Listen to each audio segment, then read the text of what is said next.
देखिए, एक चीज समझिए कि बिहार में राजनीति होती है, बड़के बड़के नेता राजद जदयू भाजपा की बात करें तो भाई सब सोया रहता है।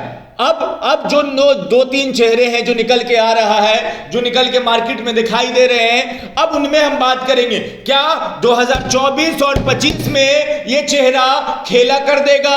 क्या 2024 और 25 में बड़का बड़का पार्टी को इन चेहरा के आगे घुटना टेकना पड़ेगा? सबसे पहले हम बात करते हैं चिराग पासवान की। चिराग पासवान वो नेता रामविलास पासवान के बेटा जिनका 6% इकलौता वोट बैंक मगर चाचा के टूट जाने से कमजोर तो हुए थे, मगर क्या इतना कमजोर हो गए कि वो अब दौड़ नहीं पाएंगे राजनीति में? ये बिल्कुल गलत है। दो चुनाव आप देख लीजिए, गोपालगंज और कुर्नी का, अगर चिराग नहीं गए होते तो भाजपा पानी नाप रही होती। तो चिराग पासवान एक तरह से 2024 और 25 के लिए बड़े फैक्टर होने जा रहे हैं। ये चिराग जिधर जाएगा उसी पार्टी का चिराग जलेगा, ये क्लियर है। और चिराग पासवान वही नेता है जिसने ये बता दिया कि डर से डरो मत, डर से लड़ो और दुनिया आपको सलाम करेगी। नहीं तो जितना मुसीबत इस लड़के पे आया था, दूसरा आदमी घुटना टेक के नतमस्तक हो जाता। मगर चिराग पासवान ने कहा नहीं, हम लड़ेंगे, भिड़ेंगे और जीतेंगे, करेंगे, लड़ेंगे और जीतेंगे। वो वाला काम चिराग पासवान उभर के आए और भाजपा को घुटने पे ला दिया कि भाजपा तू हमरा से बड़का नहीं। अलग बात है कि तुम देश की सबसे बड़की पार्टी होगी, मगर हमारे पास जो जनाधार है बिहार में, आपको छोटा करने में बहुत काफी है। इसलिए भाजपा के बड़े बड़े नेता आज चिराग के दरबार में जाकर नतमस्तक हो रहे हैं, बात कर रहे हैं। और चिराग पासवान अभी क्लियर नहीं किया, मगर चिराग पासवान एक ऐसा नेता जो 2024 और 25 के लिए बिहार के राजनीति का एक फैक्टर होने जा रहा है। ये आप लिख लीजिए, कहीं लिख कर रख लीजिए, क्योंकि जब आप दोबारा इस वीडियो को कभी और देखेंगे 2024 और 25 में, तो आपको लगेगा कि हमजा ने जो बताया था वो बिल्कुल सही बताया था। अब हम दूसरी बात आपको बात कर ले।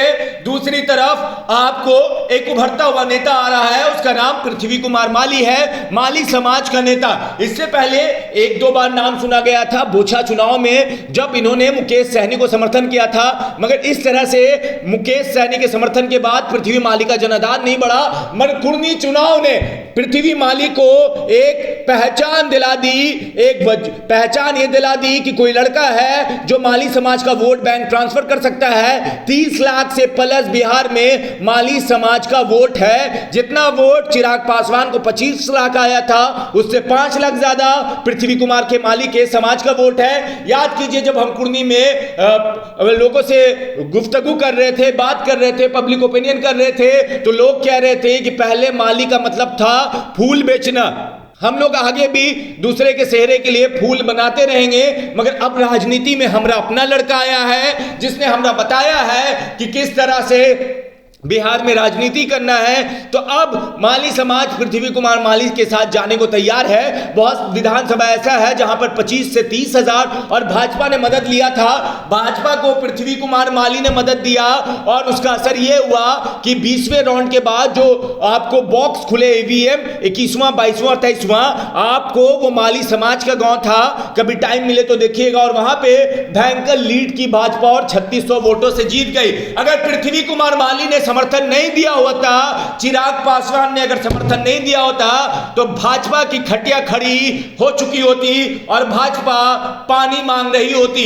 तो 2024 और 25 के लिए पृथ्वी कुमार माली वो नेता जो आगे आया है। और अभी देखिए, छपरा में जो जहरीली शराब से मौत हुई, उसके बाद पृथ्वी कुमार माली के नेता जिस तरह से इनकम टैक्स चौराहे पे आते हैं, एक अपने अंदाज में बताते हैं कि भाई क्यों मौत हो रही है, नीतीश कुमार मौन क्यों है। ये एक अनोखा अंदाज था।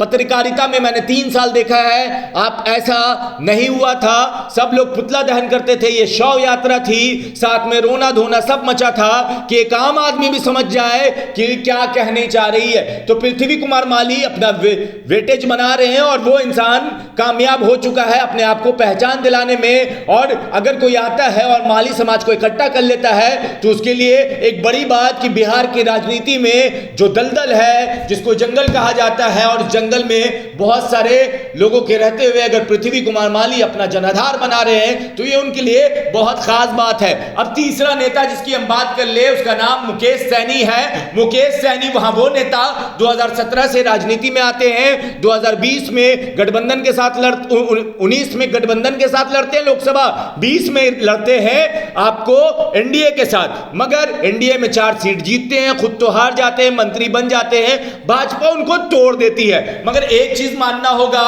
कि सन ऑफ मल्ला का टैग अगर किसी के सर पे जा रहा है तो वो मुकेश सैनी के सर पे जा रहा है। सन ऑफ मल्ला मतलब सैनी समाज का अगर कोई जनाधार वाला नेता है तो वो मुकेश सैनी है, बाकी सब नेता पानी कम है। इसको कहने में हमको कोई दिक्कत नहीं है, मगर कुर्नी में मुकेश सैनी के लिए एक झटका कि जहां पे 20 से 21 हजार सैनी वोट पोल हुआ, वहां पे बाकी और सैनी मुकेश सैनी के रहते हुए 4-4 हजार वोट ले गए। ये इनके लिए एक बहुत बड़ा झटका है। इस डैमेज को कम से कम फुलफिल करना होगा, तभी आने वाले टाइम पे मुकेश सैनी 24 और 25 में एक जनाधार, और 24 और 25 के लिए मुकेश सैनी एक चीज और कर रहे हैं कि अपने पार्टी को बड़ा कर रहे हैं। अब देखिए कि मुकेश सैनी, पृथ्वी माली और चिराग पासवान, इन तीनों के बिना 2024 और 25 लड़ना अगर कोई पार्टी सोचती है तो ये सोच ले कि उसको 15 से 35 सीटों का नुकसान होगा। वो आज हम क्या कर जा रहे हैं, आपको क्या लगता है? आप अपनी राय नीचे कमेंट बॉक्स में लिख दीजिएगा।